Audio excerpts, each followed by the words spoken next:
Hello दोस्तों, NCERT cafe में आपका स्वागत है। आज हम लोग न्यू एनसीईआरटी क्लास 12 हिस्ट्री में आधुनिक भारत चैप्टर नंबर 12 औपनिवेशिक शहर, नगरीकरण, नगर योजना, स्थापत्य को पढ़ेंगे। ये परीक्षा की दृष्टि से बहुत ही महत्वपूर्ण टॉपिक है। ये टॉपिक लंबा होने के कारण हम लोग दो पार्ट्स में पढ़ेंगे। आइए इंपॉर्टेंस पॉइंट्स को डिस्कस करते हैं। इस अध्याय में हम औपनिवेशिक भारत में शहरीकरण की प्रक्रिया पर चर्चा करेंगे। औपनिवेशिक शहरों की चारित्रिक विशिष्टताओं का अन्वेषण करेंगे और उनमें होने वाले सामाजिक परिवर्तनों को देखेंगे। हम तीन बड़े शहरों मद्रास, कलकत्ता तथा बम्बई के विकास क्रम को गहनता से देखेंगे। तीनों शहर मूलतः मत्स्य ग्रहण तथा बुनाई के गांव थे।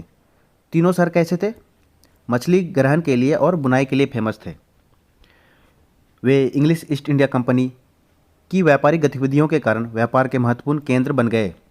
कंपनी के एजेंट 1639 में मद्रास, 1690 में कलकत्ता में बस गए। 1661 में बम्बई को ब्रिटेन के राजा ने कंपनी को दे दिया गया था। ये थोड़ा करेक्शन कर लीजिएगा। 1661 में क्या हुआ था? संधि हुआ था। किसके साथ? पुर्तगाल और ब्रिटेन के साथ। और पुर्तगालियों से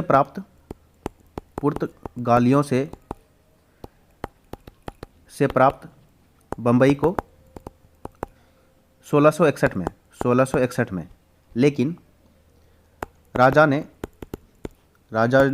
ईस्ट इंडिया कंपनी को 1668 में दिया था।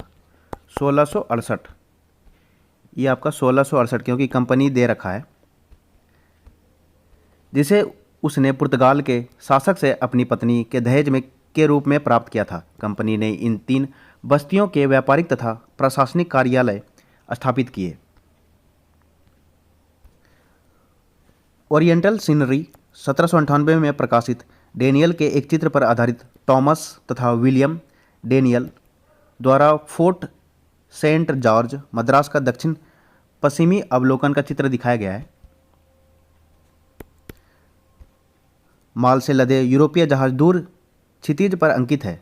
अग्रभाग में मछुआरों को देसी नाव से देखी जा सकती है। यह आपका देसी नाव दिखाया गया है। यह आपका विलियम नहीं होगा, विलियम होगा, विलियम। 19वीं शताब्दी के मध्य तक ये कस्बे बड़े शहर बन गए थे, जहाँ से नए शासक पूरे देश पर नियंत्रण करते थे। आर्थिक गतिविधियों को नियंत्रित करने तथा नए शासकों के प्रभुत्व को दर्शाने के लिए संस्थानों की स्थापना की गई। भारतीयों ने इन शहरों में राजनीतिक प्रभुत्व का नए तरीकों से अनुभव किया। मद्रास, बम्बई और कलकत्ता के नक्शे अन्य पुराने भारतीय कस्बों से काफ़ी हद तक अलग थे और इन शहरों में बनाए गए भवनों पर अपने औपनिवेशिक उद्भव की स्पष्ट छाप थी। इमारतें क्या अभिव्यक्त करती है और स्थापत्य क्या जाहिर कर सकता है? इतिहास के छात्र छात्राओं को इस सवाल पर जरूर सोचना चाहिए। याद रखिए कि स्थापत्य हमारे विचारों को पत्थर, ईंट, लकड़ी या प्लास्टर के माध्यम से आकार देने में सहायक होता है।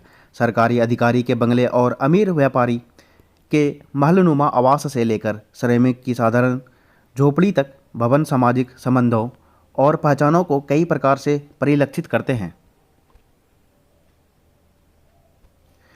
पूर्व औपनिवेशिक काल में कस्बे और शहर। इससे पहले कि हम औपनिवेशिक काल में शहरों के विकास का अन्वेषण करें, हमें ब्रिटिश शासन के पहले की शताब्दियों के शहरों पर नज़र डालनी चाहिए। कस्बों को उनका चरित्र कैसे मिला? कस्बों को सामान्यतः ग्रामीण इलाकों के विपरीत परिभाषित किया जाता है। वे विशिष्ट प्रकार की आर्थिक गतिविधियों और संस्कृतियों के प्रतिनिधि बनकर उभरे। लोग ग्रामीण अंचलों में खेती, जंगलों में संग्रहण या पशुपालन के द्वारा जीवन निर्वाह करते थे। इसके विपरीत कस्बों में शिल्पकार, व्यापारी, प्रशासक तथा शासक रहते थे। कस्बों का ग्रामीण जनता पर प्रभुत्व होता था और वे खेती से प्राप्त करों और अधिशेष के आधार पर फलते फूलते थे। अक्सर कस्बों और शहरों की किलाबंदी की जाती थी, जो ग्रामीण क्षेत्रों से इनकी पृथकता को चिन्हित करती थी। फिर भी कस्बों और गांवों के बीच पृथकता अनिश्चित होती थी। किसान तीर्थ करने के लिए लंबी दूरियां तय करते थे और कस्बों से होकर गुजरते थे। वे अकाल के समय कस्बों में जमा भी हो जाते थे। इसके अतिरिक्त लोगों और माल का कस्बों से गांवों की ओर विपरीत गमन भी था। जब कस्बों पर आक्रमण होते थे तो लोग अक्सर ग्रामीण क्षेत्रों में शरण लेते थे। व्यापारी और फेरी वाले कस्बों से माल गांव ले जाकर बेचते थे, जिसके द्वारा बाजारों का फैलाव और उपभोग की नई शैलियों का सृजन होता था। ग्रामीण क्षेत्रों की ओर पलायन।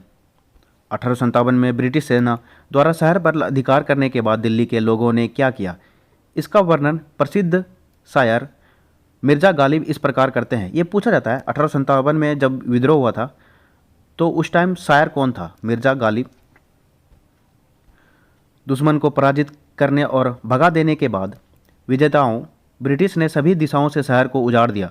जो सड़क पर मिले उन्हें काट दिया गया। 2 से 3 दिनों तक कश्मीरी गेट से चांदनी चौक तक शहर की हर सड़क युद्ध भूमि बनी रही।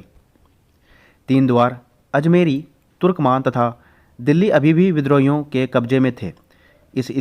इस प्रतिशोधी आक्रोश तथा घृणा के नंगे नाच से लोगों के चेहरों का रंग उड़ गया और बड़ी संख्या में पुरुष और महिलाएं इन तीनों द्वारा से हड़बड़ाकर पलायन करने लगे। शहर के बाहर छोटे गांवों और देवस्थलों में शरण ले अपनी वापसी के अनुकूल समय का इंतजार करते रहे। 16वीं और 17वीं शताब्दियों में मुगलों द्वारा बनाए गए शहर जनसंख्या के केंद्रीकरण, अपने विशाल भवनों तथा अपनी शाही शोभा व समृद्धि के लिए प्रसिद्ध थे। आगरा, दिल्ली और लाहौर शाही प्रशासन और सत्ता के महत्वपूर्ण केंद्र थे। मनसबदार और जागीरदार, जिन्हें साम्राज्य के अलग अलग भागों में क्षेत्र दिए गए थे, सामान्यतः इन शहरों में अपने आवास रखते थे। इन सत्ता केंद्रों में आवास एक अमीर की स्थिति और प्रतिष्ठा का संकेतक था। इन केंद्रों में सम्राट और कुलीन वर्ग की उपस्थिति के कारण वहाँ कई प्रकार की सेवाएं प्रदान करना आवश्यक था। शिल्पकार कुलीन वर्ग के परिवारों के लिए विशिष्ट हस्तशिल्प का उत्पादन करते थे। ग्रामीण अंचलों से शहर के बाजारों में निवासियों और सेना के लिए अनाज लाया जाता था। राजकोष भी शाही राजधानी में ही स्थित था, इसलिए राज्य का राजस्व भी नियमित रूप से राजधानी में आता रहता था। सम्राट एक किलेबंद महल में रहता था और नगर एक दीवार से घिरा होता था, जिसमें अलग अलग द्वारों से आने जाने पर नियंत्रण रखा जाता था। नगरों के भीतर उद्यान, मस्जिदें, मंदिर, मकबरे, महाविद्यालय, बाजार तथा कारवां सराय क्या हो जाएगा? एक तरह का धर्मशाला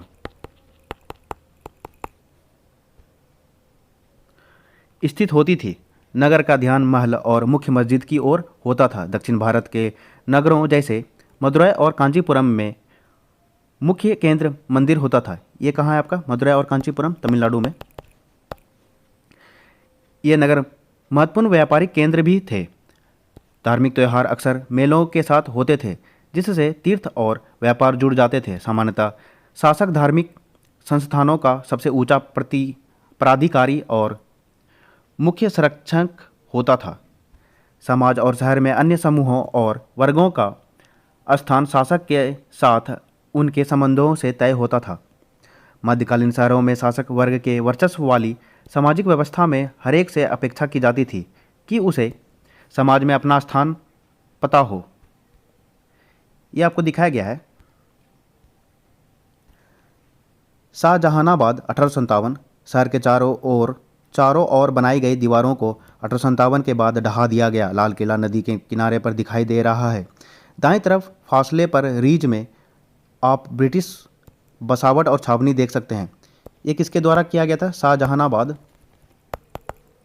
शाहजहां के द्वारा बनवाया गया था। शाहजहां के द्वारा। ये आपका चित्र दिखाया गया है। उत्तर भारत में इस व्यवस्था को बनाए रखने का कार्य कोतवाल नामक राज्य के अधिकारी का होता था, जो नगर में आंतरिक मामलों पर नजर रखता था और कानून व्यवस्था बनाए रखता था। किसके द्वारा? कानून व्यवस्था कोतवाल के द्वारा। दिल्ली का कोतवाल। क्या आप जानते हैं कि हमारे पहले प्रधानमंत्री जवाहरलाल नेहरू के दादा गंगाधर नेहरू 1857 के विद्रोह से पहले दिल्ली के कोतवाल हुआ करते थे। इस बारे में और जानकारी के लिए जवाहरलाल नेहरू की आत्मकथा पढ़ें। यह आपका इम्पोर्टेंट है, पूछा जाता है। जवाहरलाल नेहरू के दादा कौन थे? गंगाधर थे। ये 1857 के के समय दिल्ली के कोतवाल थे।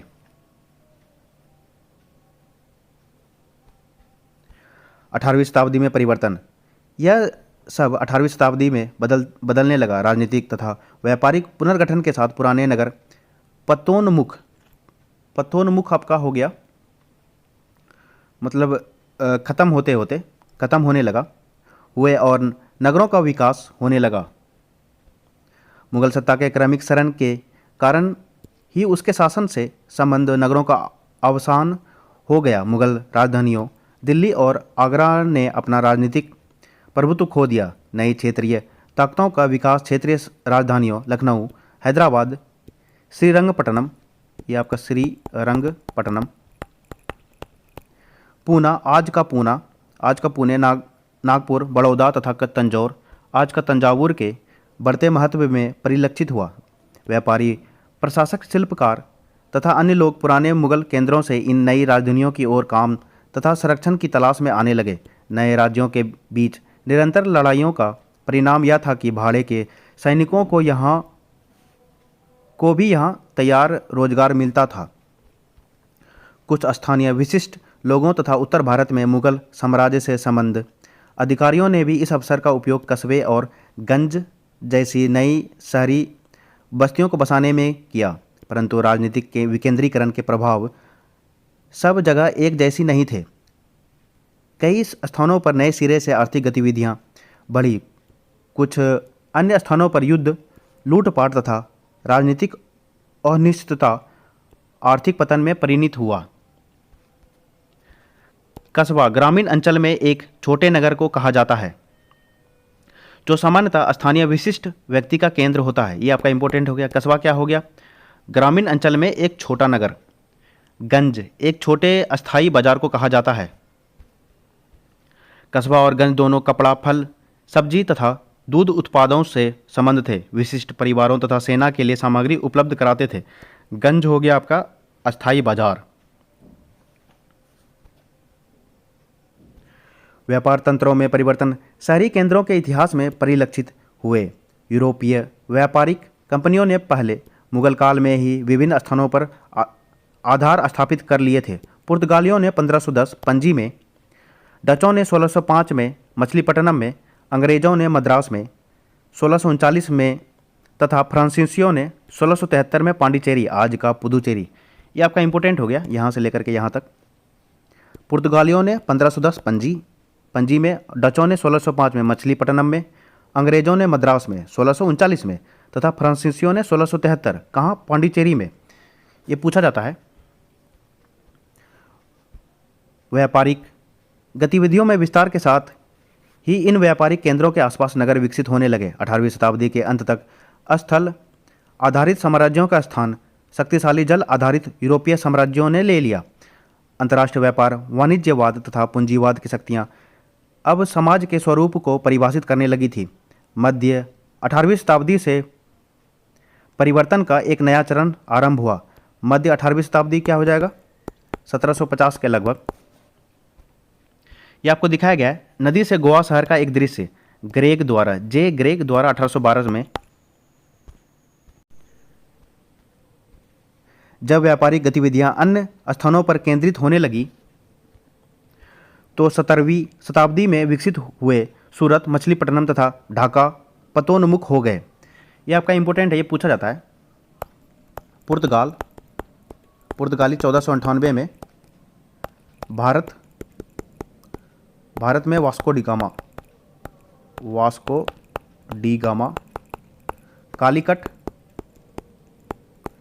केरला तट पर पहुंचा था। और ये बहुत बार एग्जाम में पूछा गया है। पुर्तगाल भारत में कब आया था? 1498 में। 1757 में प्लासी के युद्ध के बाद जैसे जैसे अंग्रेजों ने राजनीतिक नियंत्रण हासिल किया और इंग्लिश ईस्ट इंडिया कंपनी का व्यापार फैला, मद्रास, कलकत्ता तथा बम्बई जैसे औपनिवेशिक बंदरगाह शहर से तेजी से नई आर्थिक राजधानियों के रूप में उभरे। ये औपनिवेशिक प्रशासन और सत्ता के केंद्र भी बन गए। नए भवनों और संस्थानों का विकास हुआ तथा शहरी स्थानों को नए तरीकों से व्यवस्थित किया गया। नए रोजगार विकसित हुए और लोग इन औपनिवेशिक शहरों की ओर उमड़ने लगे। लगभग 1800 तक ये जनसंख्या के लिहाज से भारत के विशालतम शहर बन गए थे। ये आपका पतोन्मुख क्या हो जाएगा? पतन, पतन होने लगा। और ये पूछा जाता है प्लासी का युद्ध कब हुआ था? 23 जून 1757। 1757। इसका नेतृत्व कौन था? नेतृत्व करता था तुम्हारा रॉबर्ट क्लाइव। Robert Clive. ये किस नदी के किनारे हुआ था? भागीरथी, हुगली नदी के किनारे। हुगली नदी के किनारे ये पूछा जाता है। शहरों के नाम मद्रास, बम्बई और कलकत्ता शब्द उन गांवों के अंग्रेजी प्रभावित नाम है जहां अंग्रेजों ने सबसे पहले अपनी व्यापारिक चौकियां बनाई थी। अब उन्हें चेन्नई, मुंबई और कोलकाता कहा जाने लगा। औपनिवेशिक शहरों के पड़ताल। औपनिवेशिक रिकॉर्ड्स और शहरी इतिहास। औपनिवेशिक शासन बेहिसाब आंकड़ों और जानकारियों के संग्रह पर आधारित था। अंग्रेजों ने अपने व्यावसायिक मामलों को चलाने के लिए व्यापारिक गतिविधियों का विस्तृत ब्यौरा रखा था। बढ़ते शहरों के जीवन की गति और दिशा पर नज़र रखने के लिए वे नियमित रूप से सर्वेक्षण करते थे, सांख्यिकी आंकड़े इकट्ठा करते थे और विभिन्न प्रकार की सरकारी रिपोर्टें प्रकाशित करते थे।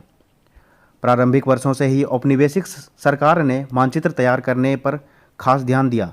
सरकार का मानना था कि किसी शहर की बनावट और भूदृश्य को समझने के लिए नक्शे जरूरी होते हैं। इस जानकारी के सहारे वे इलाके पर ज़्यादा बेहतर नियंत्रण कायम कर सकते थे। जब शहर बढ़ने लगे तो न केवल उनके विकास की योजना तैयार करने के लिए बल्कि व्यवसाय को विकसित करने और अपनी सत्ता मजबूत करने के लिए भी नक्शे बनाए जाने लगे। शहरों के नक्शों से हमें उस स्थान पर पहाड़ियों, नदियों व हरियाली का पता चलता है। ये सारी चीज़ें रक्षा संबंधी उद्देश्यों के लिए योजना तैयार करने में बहुत काम आती है। इसके अलावा घाटों की जगह, मकानों की सघनता और गुणवत्ता तथा सड़कों की स्थिति आदि से इलाके की व्यावसायिक संभावनाओं का पता लगाने और कराधान टैक्स व्यवस्था, कराधान क्या हो जाएगा? टैक्स व्यवस्था की रणनीति बनाने में मदद मिलती है। 19वीं सदी के आखिर से अंग्रेजों ने वार्षिक नगरपालिका कर वसूली के जरिए शहरों के रखरखाव के वास्ते पैसा इकट्ठा करने की कोशिशें शुरू कर दी थी।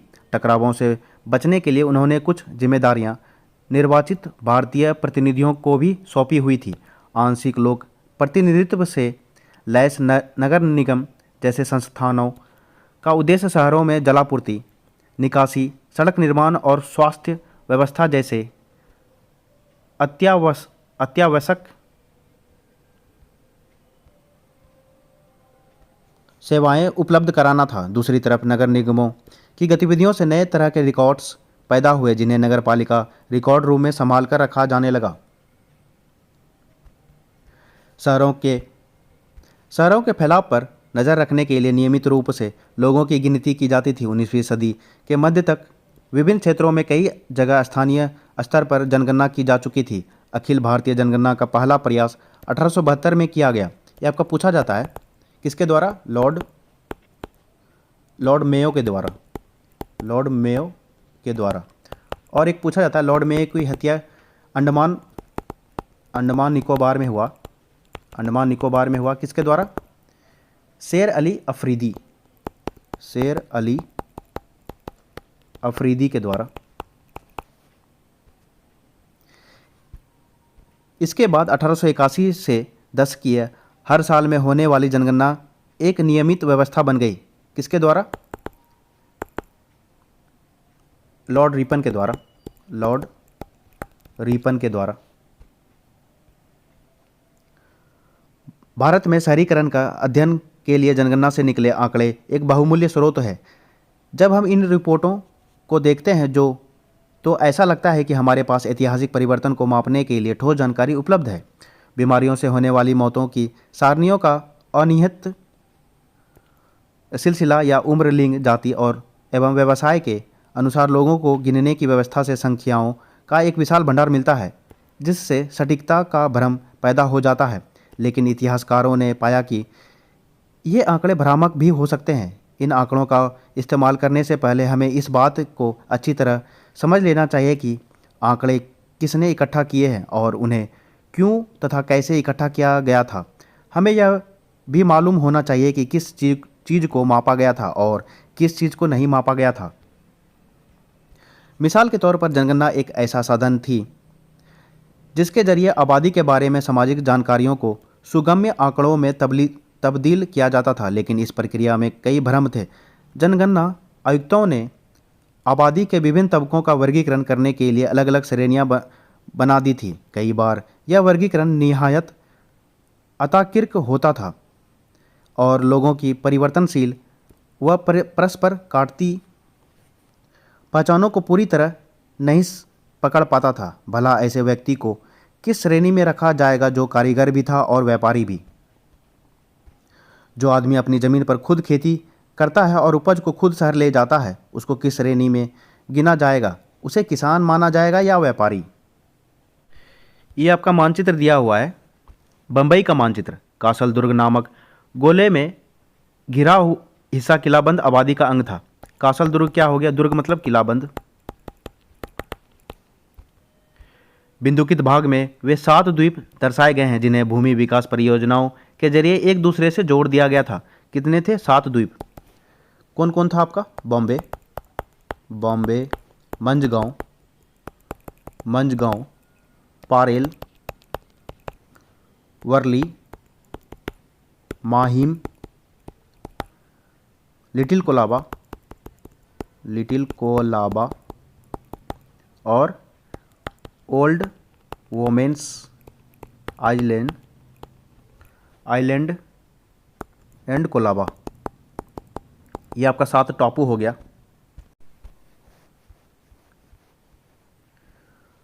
बहुधा लोग खुद भी इस प्रक्रिया में मदद देने से इनकार कर देते थे या जनगणना आयुक्तों को गलत जवाब दे देते थे। काफ़ी अरसे तक वे जनगणना कार्यों को संदेह की दृष्टि से देखते रहे। लोगों को लगता था कि सरकार नए टैक्स लागू करने के लिए जांच करवा रही है। ऊंची जाति के लोग अपने घर की औरतों के बारे में जानकारी देने से हिचकिचाते थे। महिलाओं से अपेक्षा की जाती थी कि वे घरों के भीतरी हिस्से में दुनिया से कट कर रहे। उनके बारे में सार्वजनिक दृष्टि या सार्वजनिक जांच को सही नहीं माना जाता था। जनगणना अधिकारियों ने यह भी पाया कि बहुत सारे लोगों ऐसी पहचानों का दावा करते थे जो ऊंची हैसियत की मानी जाती थी। शहरों में ऐसे लोग भी थे जो फेरी लगाते थे या काम ना होने पर मजदूरी करने लगते थे। इस तरह के बहुत सारे लोग जनगणना कर्मचारियों के सामने खुद को अक्सर व्यापारी बताते थे, क्योंकि उन्हें मजदूरी के मुकाबले व्यापार ज़्यादा सम्मानित गतिविधि लगती थी। मृत्यु दर और बीमारियों से संबंधित आंकड़ों को इकट्ठा करना भी लगभग असंभव था। बीमार पड़ने की जानकारी भी लोग पराया नहीं देते थे। बहुत बार इलाज भी गैर लाइसेंसी डॉक्टरों से करा लिया जाता था। ऐसे में बीमारी या मौत की घटनाओं का सटीक हिसाब लगाना कैसे संभव था? कहने का मतलब यही है कि इतिहासकारों को जनगणना जैसे स्रोतों का भारी एहतियात से इस्तेमाल करना पड़ता था। उन्हें जनगणना के पीछे निहित संभावित पूर्वाग्रहों को ध्यान में रखते हुए इन संख्याओं की सावधानी से पड़ताल करनी चाहिए और यह समझना चाहिए कि ये संख्याएं क्या नहीं बता रही है। मगर जनगणना और नागरिक जैसे संस्थानों के सर्वेक्षण मानचित्रों और रिकॉर्डों के सहारे औपनिवेशिक शहरों का पुराने शहरों के मुकाबले ज़्यादा विस्तार से अध्ययन किया जा सकता है। नक्शे क्या बताते हैं और क्या छिपाते हैं? सर्वेक्षण पद्धतियों के विकास सटीक वैज्ञानिक औजारों और ब्रिटिशाई ज़रूरतों की वजह से मानचित्रों को बड़ी सावधानी के साथ तैयार किया जाता था। सर्वे ऑफ इंडिया भारत सर्वेक्षण का गठन 1878 में किया गया था। ये आपका 1878 नहीं होगा, 1767 हो गया। गठन हो गया 1767। और सर्वे ऑफ इंडिया भारत में बड़ा सर्वे कब किया गया था? 1878 में। और 1878 में एक इम्पोर्टेंट है वर्नाकुलर प्रेस एक्ट।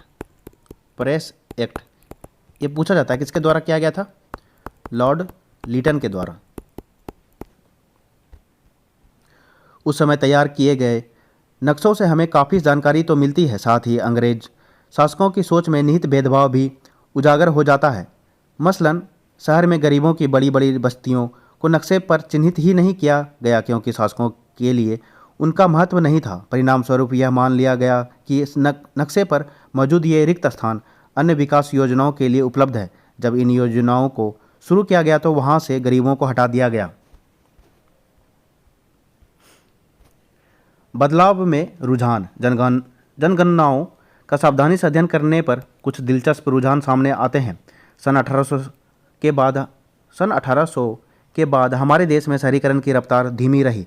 पूरी 19वीं सदी और 20वीं सदी के पहले 2 दशकों तक देश की कुल आबादी में शहरी आबादी का हिस्सा बहुत मामूली और स्थिर रहा। इसे चित्र 12.5 से समझा जा सकता है। देखते हैं 12.5, ये आपको दिखाया गया है।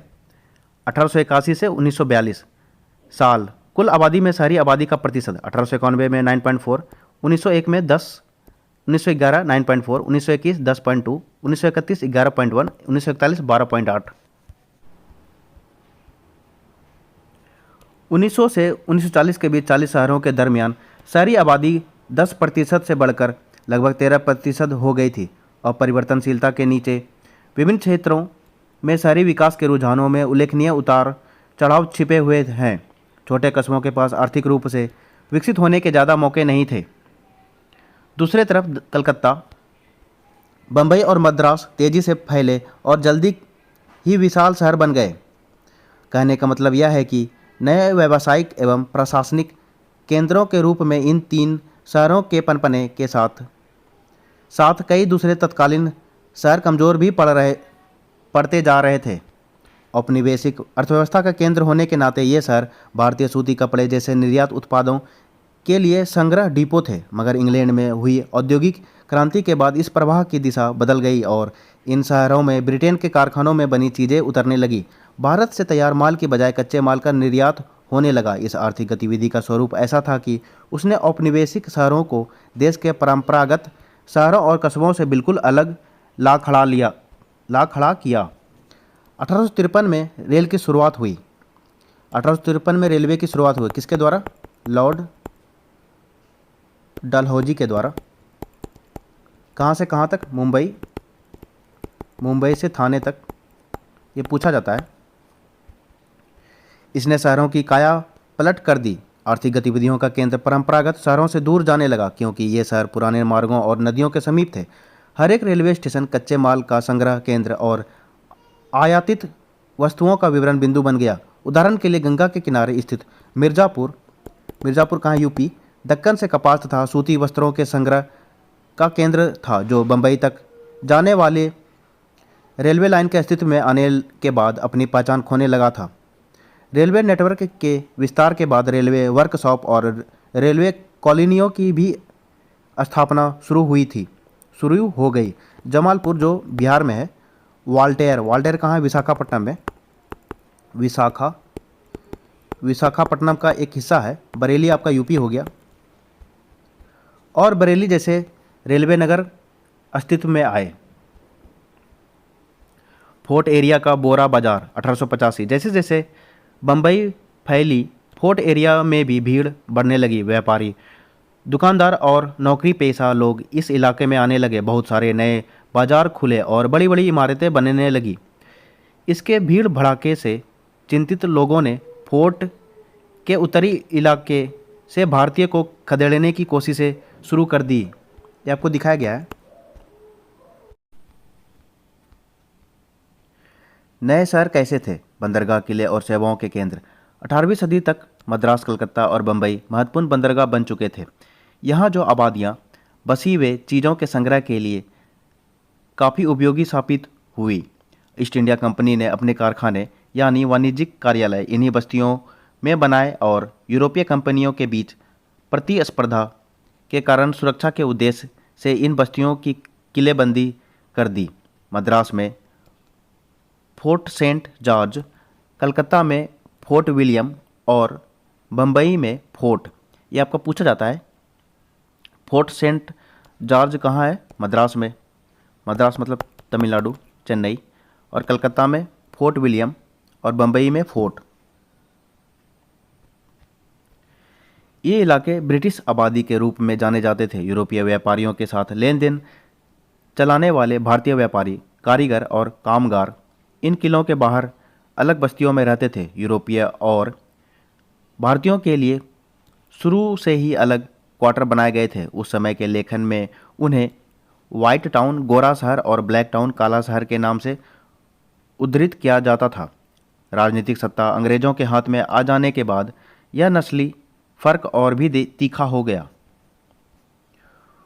19वीं सदी के मध्य में रेलवे के फैलते नेटवर्क ने इन शहरों को शेष भारत से जोड़ दिया। नतीजा यह हुआ कि जहाँ से कच्चा माल और मजदूर आते थे, ऐसे देहाती और दूरदराज इलाके भी इन बंदरगाह शहरों से गहरे तौर पर जुड़ने लगे, क्योंकि कच्चा माल निर्यात के लिए इन शहरों में आता था और सस्ते श्रम की कोई कमी नहीं थी। इसलिए वहाँ कारखाने लगाना आसान था। 1850 के दशक के बाद भारतीय व्यापारियों और उद्यमियों ने बम्बई में सूती कपड़ा मिलें लगाई। भारतीयों के द्वारा बम्बई में सूती कपड़ा मिल। कलकत्ता के बाहरी इलाकों में यूरोपीय के स्वामित्व वाली जूट मिलें खोली गई। कलकत्ता में यूरोपियों के द्वारा यह भारत में आधुनिक औद्योगिक विकास की शुरुआत थी। हालांकि कलकत्ता, बम्बई और मद्रास इंग्लिश कारखानों के लिए कच्चा माल भेजते थे और पूंजीवाद जैसी आधुनिक आर्थिक ताकतों के बल पर मजबूती से सामने आ चुके थे। लेकिन उनकी अर्थव्यवस्था मुख्य रूप से फैक्ट्री उत्पादन पर आधारित नहीं थी। इन शहरों की ज़्यादातर कामकाजी आबादी उस श्रेणी में आती थी जिसे अर्थशास्त्री तृतीयक क्षेत्र, टर्सरी सेक्टर या सेवा क्षेत्र कहते हैं। उस समय यहाँ सही मायनों में केवल दो औद्योगिक शहर थे, एक कानपुर और दूसरा जमशेदपुर। जमशेदपुर हो गया झारखंड, कानपुर हो गया यूपी। कानपुर चमड़े की चीज़ों, ऊनी और सूती कपड़े बनते थे, जबकि जमशेदपुर स्टील उत्पादन के लिए विख्यात था। चमड़े के लिए हो गया कानपुर और स्टील के लिए जमशेदपुर। भारत कभी भी एक आधुनिक औद्योगिक देश नहीं बन पाया, क्योंकि पक्षपातपूर्ण औपनिवेशिक नीतियों ने हमारे औद्योगिक विकास को आगे नहीं बढ़ने दिया। कलकत्ता, बम्बई और मद्रास बड़े शहर तो बने, लेकिन इससे औपनिवेशिक भारत की समूची अर्थव्यवस्था में कोई नाटकीय इजाफा नहीं हुआ। ये आपको दिखाया गया है। कलकत्ता में ओल्ड फोर्ट घाट, थॉमस एवं विलियम डेनियल का उत्कीर्ण चित्र 1787 ओल्ड फोर्ट पानी के किनारे बनाया गया था। कंपनी का माल यहीं उतारा जाता था। स्थानीय लोग यहाँ नहाने धोने के लिए आते थे।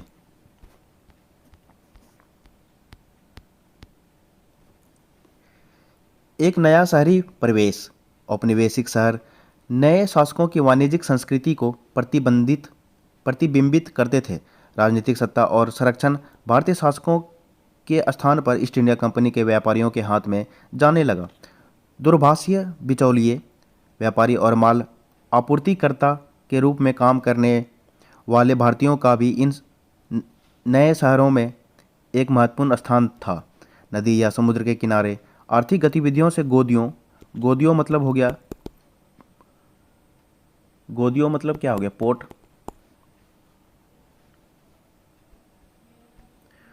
घाटियों का विकास हुआ।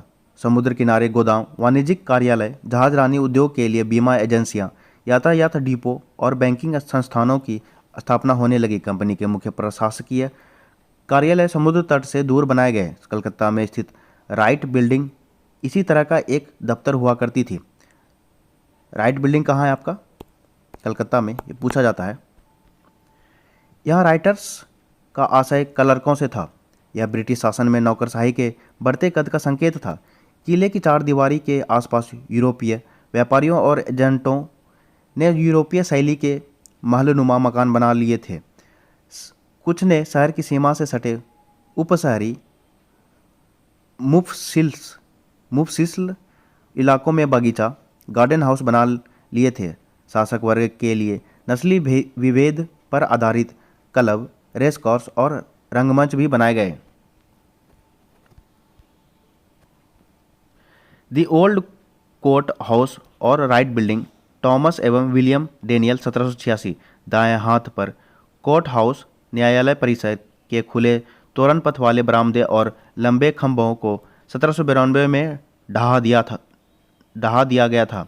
इसके बगल में राइटर्स बिल्डिंग खड़ी है, जहां ईस्ट इंडिया कंपनी के कर्मचारी, जिन्हें भारत में आने पर राइटर्स कहा जाता था, रहते थे। बाद में यह इमारती सरकारी कार्यालय बना दी गई। यह आपको दिखाया गया है, ये बिल्डिंग।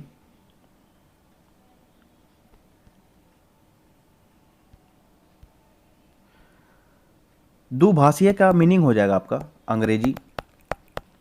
अंग्रेजी और लोकल लैंग्वेज भी जानते थे, उसका मीनिंग ये हो गया।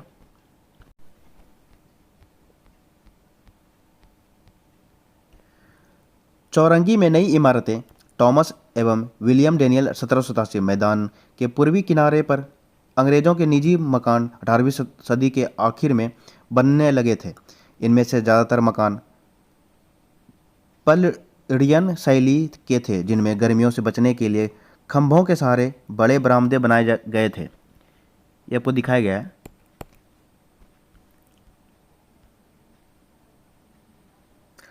द मार्बल पैलेस, संगमरमर महल, कलकत्ता। यह नए शहरी संभ्रांत वर्ग के किसी भारतीय परिवार द्वारा बनवाई गई सबसे भव्य इमारतों में से एक थी।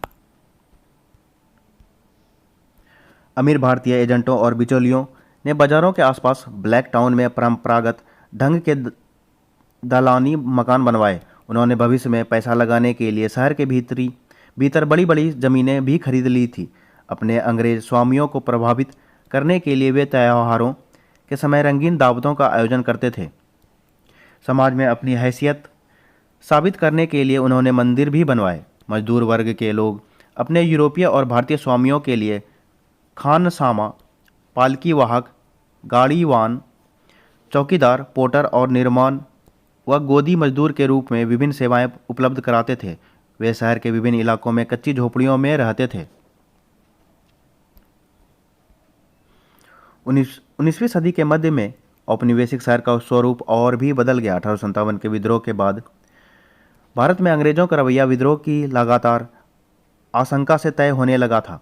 उनको लगता था कि शहरों की और अच्छी तरह हिफाजत करना जरूरी है और अंग्रेजों को देशियों नेटिव्स के खतरे से दूर ज़्यादा सुरक्षित व पृथक बस्तियों में रहना चाहिए। पुराने कस्बों के इर्द गिर्द चारागाहों और खेतों को साफ कर दिया गया। सिविल लाइन्स के नाम से नए शहरी इलाके विकसित किए गए। सिविल लाइन्स हो गया आपका शहरी इलाकों के लिए, शहरी इलाकों। सिविल लाइन्स में केवल गोरों को बसाया गया, सिर्फ गोरों को। छावनियों को भी सुरक्षित स्थानों के रूप में विकसित किया गया। छावनियों में यूरोपीय कमान के अंतर्गत भारतीय सैनिक तैनात किए जाते थे। ये इलाके मुख्य शहर से अलग लेकिन जुड़े हुए होते थे। चौड़ी सड़कों, बड़े बगीचों में बने बंगलों, बैरकों, परेड मैदान और चर्च आदि से लैस ये छावनियाँ यूरोपीय लोगों के लिए एक सुरक्षित आश्रय स्थल तो थी ही। भारतीय कस्बों की घनी और बेतरतीब बसावट के विपरीत व्यवस्थित शहरी जीवन का एक नमूना भी थी। अंग्रेजों की नज़र में काले इलाके न केवल अराजकता और हो हल्ले का केंद्र थे, वे गंदगी और बीमारी का स्रोत भी थे। काफ़ी समय तक अंग्रेजों की दिलचस्पी गोरों की आबादी में सफाई और स्वच्छता बनाए रखने तक ही सीमित थी, लेकिन जब हैजा और प्लेग जैसी महाबीमारियां फैली और हजारों लोग मारे गए तो औपनिवेशिक अफसरों को स्वच्छता व सार्वजनिक स्वास्थ्य के लिए ज़्यादा कड़े कदम उठाने की जरूरत महसूस हुई।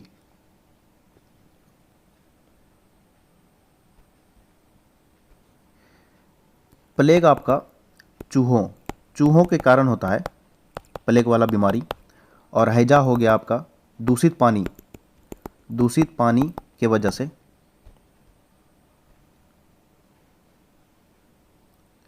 उनको भय था कि कहीं ये बीमारियां ब्लैक टाउन से वाइट टाउन में भी न फैल जाए। 1860-70 के दशकों से साफ सफाई के बारे में कड़े प्रशासकीय उपाय लागू किए गए और भारतीय शहरों में निर्माण गतिविधियों पर अंकुश लगाया गया। लगभग इसी समय भूमिगत पाइप आधारित जलापूर्ति, निकासी और नाली व्यवस्था भी निर्मित की गई। इस प्रकार भारतीय शहरों को नियमित व नियंत्रित करने के लिए स्वच्छता निगरानी भी एक अहम तरीका बन गया। चितपुर बाजार, चार्ल्स डी आइली द्वारा चितपुर बाजार कलकत्ता में ब्लैक टाउन और वाइट टाउन की सीमा पर स्थित था। यहाँ विभिन्न प्रकार के मकानों को देखिए। एक तरफ अमीर जमींदार की ईंटों से बनी इमारत है और दूसरी तरफ फूस से बनी गरीबों की झोपड़ियाँ हैं। तस्वीर में दिखाई दे रहे मंदिर को अंग्रेज ब्लैक पगोडा कहते थे, जिसका यहाँ रहने वाले गोविंद राम मित्तर नामक जमींदार ने निर्माण कराया था। नस्ल पर आधारित भाषा के चलते नाम भी अक्सर स्याही में रंगे होते थे। ये आपको दिखाया गया, ये गरीब लोगों का झोपड़ी और ये आपका गोरे लोगों का बिल्डिंग। पहला हिल स्टेशन, छावनियों की तरह हिल स्टेशन पर्वतीय सैरगाह भी औपनिवेशिक शहरी विकास का एक खास पहलू थी। हिल स्टेशनों की स्थापना और बसावट का संबंध सबसे पहले ब्रिटिश सेना की ज़रूरतों से था। शिमला, वर्तमान शिमला की स्थापना गुरखा युद्ध 1815-16 के दौरान की गई। अंग्रेज मराठा 1818 युद्ध के कारण अंग्रेज़ों की दिलचस्पी माउंट आबू में बनी, जबकि दार्जिलिंग को 1835 में सिक्किम के राजाओं से छीना गया था। ये हिल स्टेशन फौजियों को ठहराने, सरहद की चौकसी करने और दुश्मन के खिलाफ हमला बोलने के लिए महत्वपूर्ण स्थान थे। ये आपका इंपॉर्टेंट हो गया। 1835 में सिक्किम को राजाओं से छीना गया।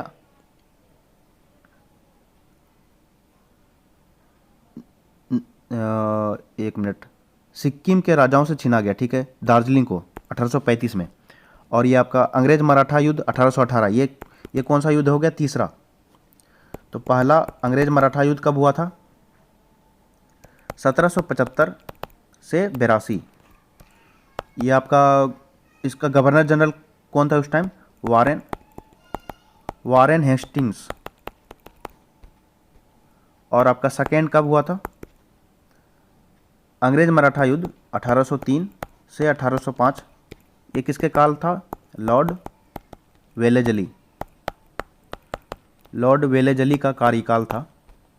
और तीसरा हो गया आपका थर्ड 1817 से 18। किसका कार्यकाल था? Lord Hastings. ये पूछा जाता है।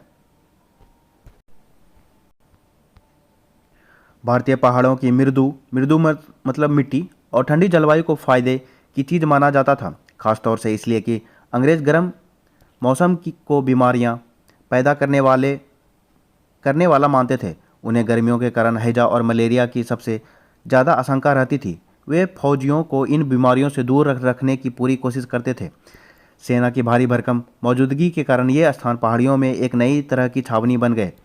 इन हिल स्टेशनों को सेनेटोरियम के रूप में विकसित किया गया था। सिपाहियों को यहाँ विश्राम करने और इलाज कराने के लिए भेजा जाता था। क्योंकि हिल स्टेशनों की जलवायु यूरोप की ठंडी जलवायु से मिलती जुलती थी, इसलिए नए शासकों को वहाँ की आबो हवा काफ़ी लुभाती थी। वायसराय अपने पूरे अमले के साथ हर साल गर्मियों में हिल स्टेशनों पर ही डेरा डाल लिया करते थे। 1864 में वायसराय जॉन लॉरेंस ने अधिकृत रूप से अपनी काउंसिल शिमला में स्थानांतरित कर दी और इस तरह गर्म मौसम में राजधानियां बदलने के सिलसिले पर विराम लगा दिया। शिमला भारतीय सेना के कमांडर इन चीफ प्रधान सेनापति का भी अधिकृत आवास बन गया। यह आपका इंपॉर्टेंट हो गया। 1864 में जॉन लॉरेंस शिमला में बैठक हो गया। और एक पूछा जाता है जॉन लॉरेंस के बारे में, ये क्या था? कुशल निष्क्रियता की नीति को अपनाया था।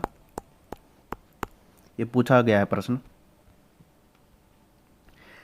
हिल स्टेशन ऐसे अंग्रेजों और यूरोपियनों के लिए भी आदर्श स्थान थे जो अपने घर जैसी मिलती जुलती बस्तियां बसाना चाहते थे। उनकी इमारतें यूरोपीय शैली की होती थी। अलग अलग मकानों के बाद एक दूसरे से कटे विला और बागों के बीच स्थित कॉटेज बनाए जाते थे। एंगिलकल चर्च और शैक्षणिक संस्थान आंग्ल आदर्शों का प्रतिनिधित्व करते थे। सामाजिक दावत, चाय बैठक, पिकनिक, रात्रि भोज, मेले, रेस और रंगमंच जैसी घटनाओं के रूप में यूरोपियों का सामाजिक जीवन भी एक खास किस्म का था। रेलवे के आने से ये पर्वतीय सैरगाहें बहुत तरह के लोगों की पहुंच में आ गई। अब भारतीय भी वहां जाने लगे। उच्च और मध्य वर्गीय लोग, महाराजा, वकील और व्यापारी सैर सपाटे के लिए इन स्थानों पर जाने लगे। वहां उन्हें शासक यूरोपीय अभिजन के निकट होने का संतोष मिलता था। हिल स्टेशन औपनिवेशिक अर्थव्यवस्था के लिए भी महत्वपूर्ण थे। इनके पास के इलाकों में चाय और कॉफ़ी बागानों की स्थापना से मैदानी इलाकों से बड़ी संख्या में मजदूर वहां आने लगे। इसका नतीजा यह हुआ कि अब हिल स्टेशन केवल यूरोपीय लोगों की ही सैरगाह नहीं रह गए थे। शिमला के एक औपनिवेशिक मकान का चित्र यह सर जॉन मार्शल का आवास था। यह आपको दिखाया गया है। मनाली हिमाचल प्रदेश का एक गांव। यद्यपि अंग्रेजों ने पहाड़ों में भी औपनिवेशिक स्थापत्य शैलियों का इस्तेमाल किया, लेकिन स्थानीय लोग पहले की तरह ही रहते थे। यह आपको दिखाया गया है। नए शहरों में सामाजिक जीवन साधारण भारतीय आबादी के लिए नए शहर दांतों तले उंगली दबा लेने का अनुभव थे। यहाँ जिंदगी हमेशा दौड़ती भागती सी दिखाई देती थी। वहाँ चरम संपन्नता और गहन गरीबी दोनों के दर्शन एक साथ होते थे।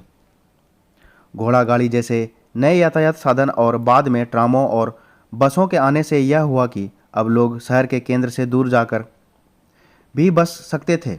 समय के साथ काम की जगह और रहने की जगह और दोनों एक दूसरे से अलग होते गए।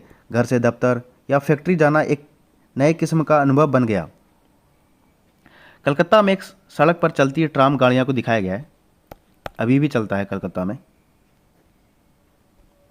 यद्यपि अब पुराने शहरों में मौजूद सामंजस्य और वाकफियत का एहसास गायब था, लेकिन टाउन हॉल, सार्वजनिक पार्क, रंगशालाओं और 20वीं सदी में सिनेमा हॉलों जैसे सार्वजनिक स्थानों के बनने से शहरों में लोगों को मिलने जुलने की उत्तेजक नई जगह और अवसर मिलने लगे थे। शहरों में नए सामाजिक समूह बने तथा लोगों की पुरानी पहचानें महत्वपूर्ण नहीं रही। तमाम वर्गों के लोग बड़े शहरों में आने लगे। क्लर्कों, शिक्षकों, वकीलों, डॉक्टरों, इंजीनियरों, अकाउंटेंट्स की मांग बढ़ती जा रही थी। नतीजा मध्य वर्ग बढ़ता गया। उनके पास स्कूल, कॉलेज और लाइब्रेरी जैसे नए शिक्षा संस्थानों तक अच्छी पहुंच थी। शिक्षित होने के नाते वे समाज और सरकार के बारे में अखबारों, पत्रिकाओं और सार्वजनिक सभाओं में अपनी राय व्यक्त कर सकते थे। बहस और चर्चा का एक नया सार्वजनिक दायरा पैदा हुआ। सामाजिक रीति रिवाज, कायदे कानून और तौर तरीकों पर सवाल उठने लगे। लेकिन बहुत सारे सामाजिक बदलाव स्वाभाविक रूप से या आसानी से नहीं आ रहे थे। शहरों में औरतों के लिए नए अवसर थे। पत्र पत्रिकाओं, आत्मकथाओं और पुस्तकों के माध्यम से मध्यवर्गीय औरतें खुद को अभिव्यक्त करने का प्रयास कर रही थी। परंपरागत पितृसत्तात्मक कायदे कानूनों को बदलने की इन कोशिशों से बहुत सारे लोगों को असंतोष था। रूढ़िवादियों को भय था कि अगर औरतें पढ़ लिख गई तो वे दुनिया को उलट कर रख देंगी और पूरी सामाजिक व्यवस्था का आधार खतरे में पड़ जाएगा। यहाँ तक कि महिलाओं की शिक्षा का समर्थन करने वाले सुधारक भी औरतों को माँ और पत्नी की परंपरागत भूमिकाओं में ही देखते थे और चाहते थे कि वे घर की चार दीवारी के भीतर ही रहे। समय बीतने के साथ सार्वजनिक स्थानों पर महिलाओं की उपस्थिति बढ़ने लगी।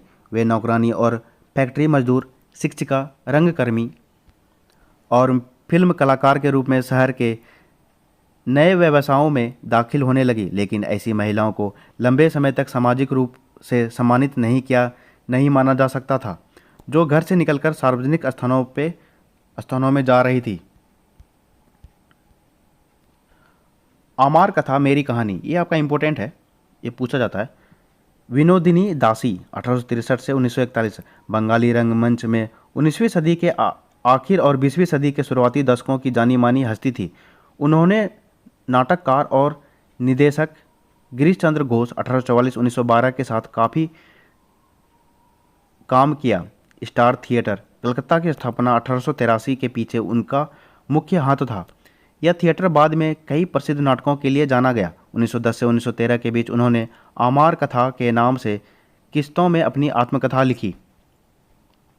वह एक जबरदस्त व्यक्तित्व वाली महिला थी। उन्होंने समाज में औरतों की समस्याओं पर केंद्रित कई भूमिकाएं निभाई। वह अभिनेत्री, संस्था निर्माता और लेखिका कई भूमिकाएं एक साथ निभाती थी, लेकिन उस समय के पितृसत्तात्मक समाज ने सार्वजनिक दायरे में उनकी उपस्थिति को कभी पसंद नहीं किया।